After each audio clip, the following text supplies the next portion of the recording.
Hello, everyone. I'm certified natural healthcare practitioner Erin Thole, and thank you for joining me again today. This is going to be a good one. We had talked a couple months ago with Colton Thayer from Wei Labs about constipation, and him and I had done like this whole big thing on constipation. Today, I wanted to dive a little bit deeper into one specific area of constipation that often gets a lot of just misconceptions and things like that. And that is fiber and how fiber actually contributes to constipation in many cases. So we're really going to dive into that today. So when a person is constipated, first of all, your colon is a muscle. Okay. So just like your bicep is going to expand and contract, it's called peristaltic action, that expansion and contraction of the colon. When a person is constipated, that colon has become chronically in that stretched position. It's not able to fully contract the way that it should to move matter through. So again, if you think about your bicep, my bicep is out like this. How hard is it to flex your bicep well when your arm is stretched out? Pretty hard, right? But if I curl my arm up, I can flex my bicep relatively easily, right? So think about that same thing with your colon.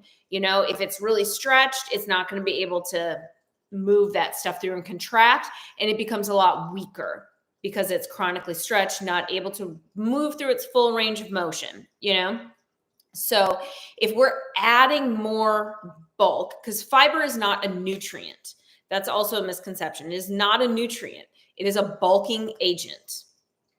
That's it. Okay. It can contribute to prebiotic fibers and things like that. But more often than not, people's guts are not ready for prebiotic fiber, and all that prebiotic, which should be feeding the probiotic, that beneficial flora for the gut that helps make a healthy ecosystem. All that prebiotic fiber is doing in most people's gut is feeding the negative bacteria, the stuff that's disrupting the ecosystem and making your issues worse, which is why so many people get gassy and bloated when they take prebiotics. If you're getting gassy and bloated, it means you're fermenting in your gut, not digesting. Okay. So same thing with burping and things like that. There's a fermentation happening, not a digestion. So with this fiber going into a compacted colon, meaning there's way too much matter in there than should be, and things aren't moving out, you might get something, coming out the tail end, because when you get enough stuff in there, something's got to move, something's got to give. And so oftentimes people are like, oh, it worked. I need to just keep on eating all this fiber. And they're having, in some cases, one bowel movement every week or two, which is obnoxious. That's super unhealthy.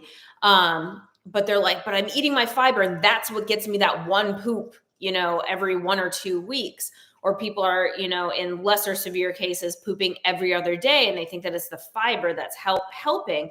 But what they're doing is actually compacting that colon more and more and more with fecal matter, which is going to cause, a great deal of infection and infestations of all different varieties, stemming from bacterial imbalances, yeast, mold, parasites, viruses. All that stuff really likes to just hone up in that impacted fecal matter and in that lining of the large intestine.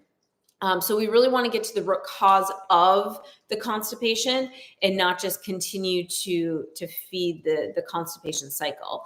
So let's talk about soluble fiber versus insoluble fiber. So soluble fiber is fiber that dissolves in water or in a liquid. Okay. So examples of that would be things like oat bran, wheat bran, any kind of bran, really, beans, nuts, seeds, legumes, peas, things like that. Things that are super, super starchy, carby, really high fiber. So a lot of times people will be eating these soluble fibers, and what it's doing is it's making them more constipated because it's soaking up all the fluid. It's soluble, so it's looking for water. So it's soaking up all that fluid in your GI tract, in the gastrointestinal tract. And that makes your stool hard, firm, more compacted. Things just can't move because it's like a desert in there, especially since most people do not drink enough water, or they're drinking a ton of caffeine and energy drinks and coffee and all these things, which is counteracting the water that they are drinking. So you should be drinking half your body weight in ounces of water a day. So a 200-pound person is going to drink 100 ounces of water a day or more. If you're drinking caffeine, you need to drink more. If you're really active and you're working out, or you're outside and it's really hot outside and you're sweating your tail end off and stuff like that, you need to drink more. So that half your body weight in ounces is really just like bare bones minimum to get by. How many people are actually doing that? Like take an inventory, see how much water you drink in a day. If you're not drinking enough water and you're taking all this soluble fiber, that's going to compact the bowel. It's going to make that constipation a lot worse. So staying away from those really heavy, like fiber, foods that are containing a lot of that soluble fiber is going to be helpful. And I'll talk about what to kind of replace it with in a second here. So insoluble fiber is that fiber that does not dissolve in water. So it's basically a bulking agent.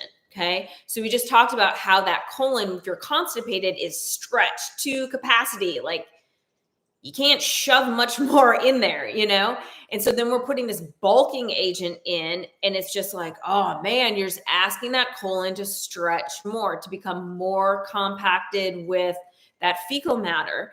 And it's just super, super stressful, not only to the digestive system, but to your lymphatic system, your nervous system, your liver, your kidneys, literally everything. A lot of people have especially kids, because they don't have as much of a filter. So if they're constipated, like their moods tend to get just erratic and stuff like that. And that's a lot of coming from just like the discomfort of constipation, but also from like the toxic load of that constipation, and how that's eventually going to trickle down to the blood. Because if those toxins are just sitting in the colon, eventually, we're going to get some of that seeping through, those toxins seeping through the colon wall, recirculating through the lymph and the blood supply, making the blood and the lymph really toxic and gnarly, which then is going to affect the brain, especially in children, because that blood-brain barrier isn't completely formed until they're about 7.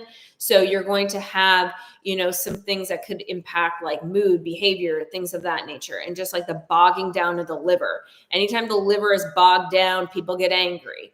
Like that's the emotion that is assigned to the liver. And you can Google that and find tons of information on that. So we want to make sure that, we're clearing things out and not just like packing more stuff in there. So insoluble fiber would again be like whole grains, what's the word I'm looking for? Brands of any kind, wheat bran, oat bran, things of that nature. And then those prebiotics are a form of insoluble fiber. And again, that's going to, if your gut isn't in a healthy place where it's ready to accept stuff that's going to feed the healthy ecosystem, it's going to feed the unhealthy ecosystem. So we want to save prebiotics for once we know that the ecosystem is in a place where it can actually thrive. So we want to make, the bowels move. We want to get rid of any infections that are in the gut because of, sometimes it's hard to tell what came first, the chicken or the egg. Am I constipated because I have infections in the gut, or am I having infections because I'm constipated? It doesn't really matter like what came first, but we want to make sure, and this is where a stool panel comes in, super helpful, and an oat panel comes in, really, really helpful, to know what infections are going on in the gut, like exactly what infections are going on in the gut, so that we can fine tune a protocol for your specific ecosystem issues and imbalances, so we can get things moving as quickly as humanly possible.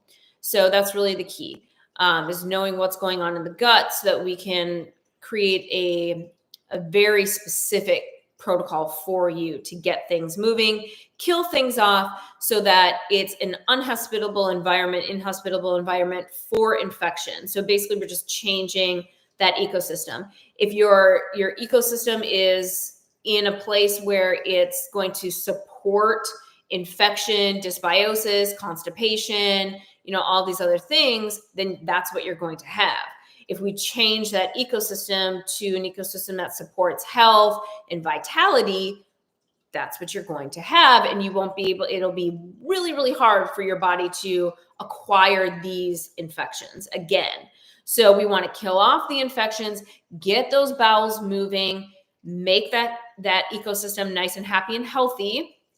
And then it'll be a lot harder, unless you go completely off the rails. And it'll be a lot harder for you to acquire infections like that in that situation again. I also want to talk about how fiber will interact with different medications and also different health conditions. So this is something that a lot of people don't really know about, or, it's just not on your radar. Why would it be? So fiber in certain medications like pain meds, anti-anxiety and antidepressants, antipsychotics, antacids, fiber in those things don't really mix. It'll make the constipation worse. Fiber in certain medical conditions like IBS, really any kind of digestive diagnosis, Crohn's, colitis, irritable bowel, bowel inflammation, diverticulitis, like anything like that, celiac disease, fiber can make that worse, especially if the underlying cause and the ecosystem have not been addressed. Fiber will make that worse. And then also things like diabetes and then neurological disorders, like Parkinson's and, things like that. Because there's such a strong connection between your nervous system and your gut, fiber can make those things worse. You have something called your vagus nerve, which is a really thick nerve that runs from the brain down the spine to the digestive system. And this is the body's main connection between, the brain and the gut. So when you're eating, you're putting, food into your body. There should be a signal sent from the gut to the brain, like, hey, here's some new stuff coming in. We got to start moving stuff out. So those two systems should be talking to each other.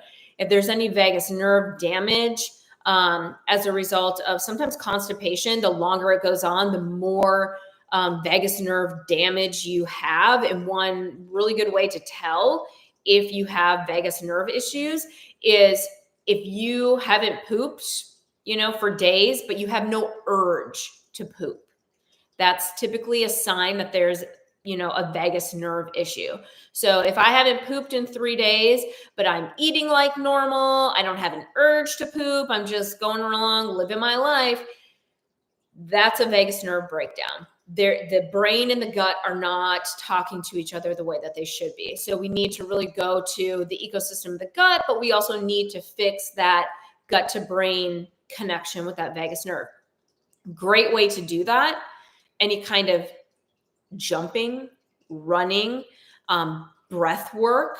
So really stimulating that diaphragm, not this upper chest kind of short breathing that so many of us have become used to just because of stressful lifestyles, not being active enough, things like that. A lot of people just do that upper chest breathing. No bueno. So we want to start breathing from the gut. So thinking about your belly button, when you're inhaling, my belly button is expanding out. And then with my exhale, that belly button is falling again. So long, deep, slow breaths can really help to turn that vagus nerve back on. You need to do more than, 5 breaths a day. You're going to want to do it a few times a day for at least 2 minutes at a time. Doing like the somatic breath work, breath of fire and yoga, which is the really quick kind of breath that can also help to wake up that vagus nerve.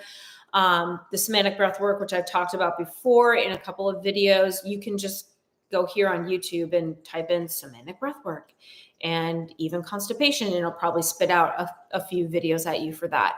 And then you can practice those breath exercises, and that can really help to tone that vagus nerve. Gargling, so like gargling water, the same as you would gargle like mouthwash, things like that.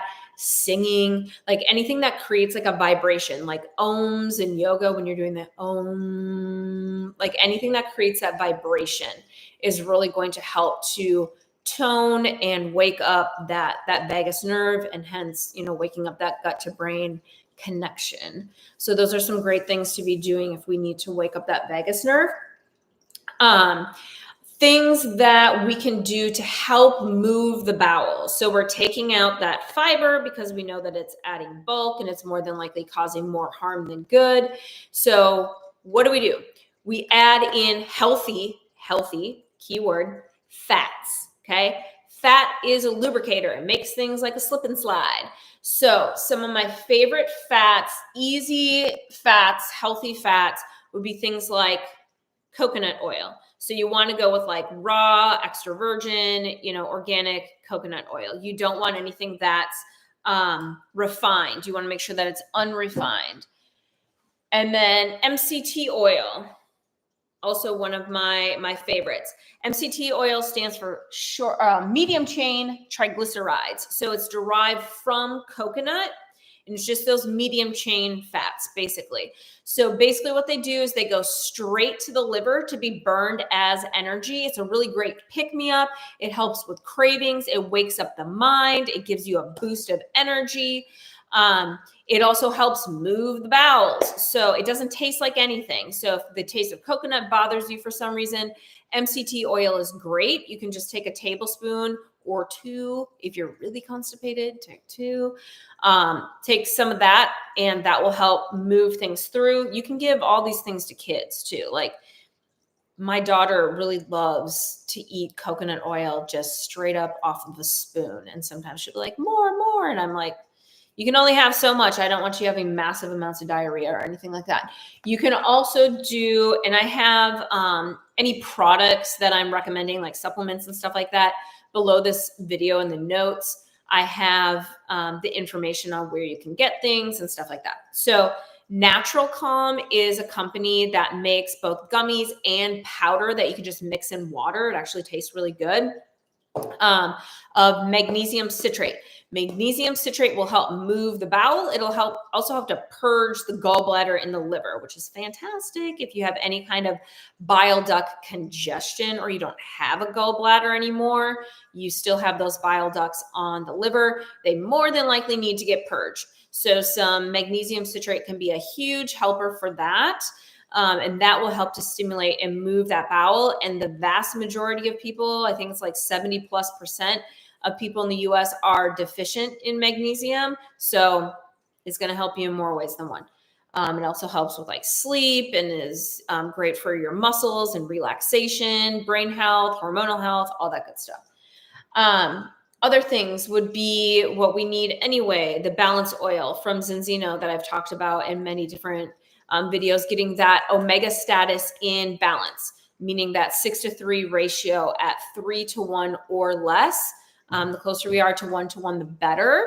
And having a balanced omega status also helps to improve digestion and your immune health. It helps to calm down inflammation, which if you have constipation, you more than likely have a ton of inflammation. So that one is a good one. Fermented veggies, which I've talked about in a few videos, that's like going to be like our probiotic, that good bacteria for the gut. So that can definitely help. Bubbies is one of my favorite brands for that, and Wild Brine.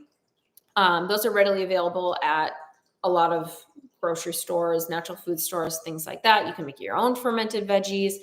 We just want to make sure that we're getting those in. Yogurt, if it's raw, like real yogurt, you don't want a bunch of sugar and additives and things like that, because that's actually going to add to the constipation issue, because sugar is going to feed the infections. A lot of people have big time issues with dairy because they have gut infections or because of genetic predispositions. And so yogurts might not be, and kefir and things like that might not be the best way to go for a lot of people. And then another one that I like is ProFlora 4R. So this is a spore biotic. So we have our probiotics, which is the good bacteria that feeds or that the good bacteria that the ecosystem of the gut needs to stay happy and healthy. A spore biotic, if you think about a probiotic like seeds that you just like sprinkle into your garden and then water them and hopefully they grow. A spore biotic is like taking a seedling that you planted in one of those little cups in the house and made it, happy and healthy and grow a little sprout to a healthy plant. And then you transplant it into your garden. That's like what a spore biotic is. So it roots down into the ecosystem of the gut, the gut lining and the villi a lot easier than a probiotic. It's less likely to get like flushed out of the GI tract than a probiotic. And it helps to really just grow, a variety of that good bacteria in the gut that we need for a healthy ecosystem. So this one in particular has our good spore biotics in it, but it also has a couple of different herbs like marshmallow root and aloe vera, which can be really, really helpful for soothing the digestive tract and moving the bowel.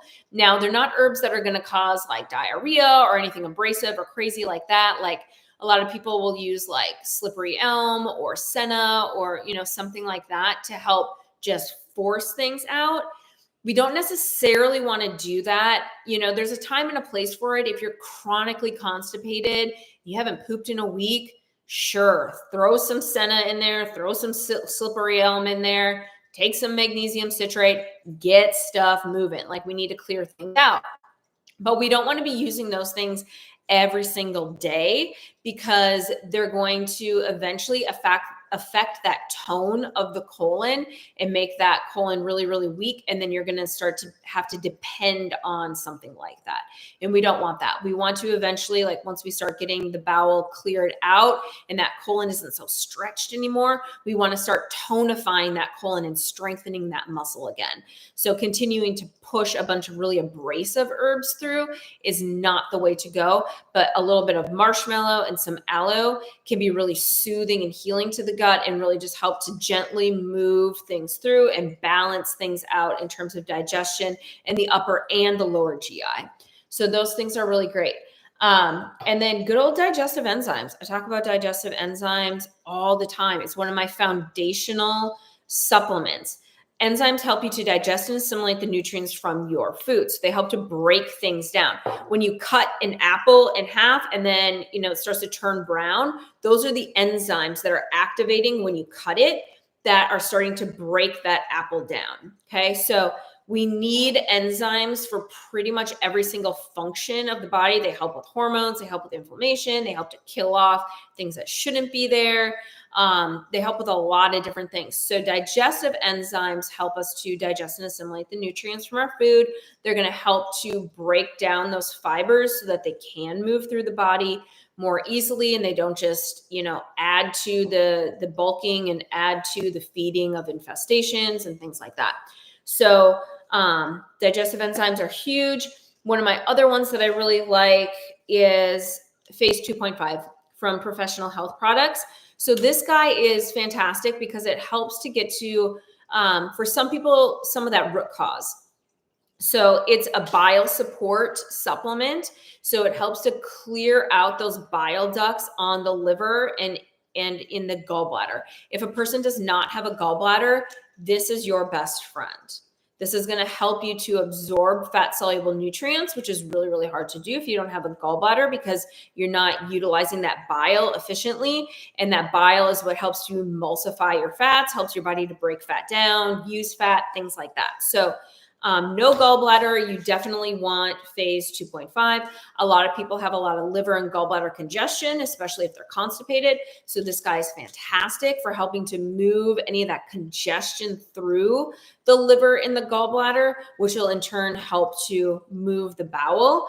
So it's not abrasive. So a lot of times people will say that when they take this guy, they'll have like one extra like large healthy bowel movement a day and they feel great and they're not bloated and their tummy feels amazing and things like that.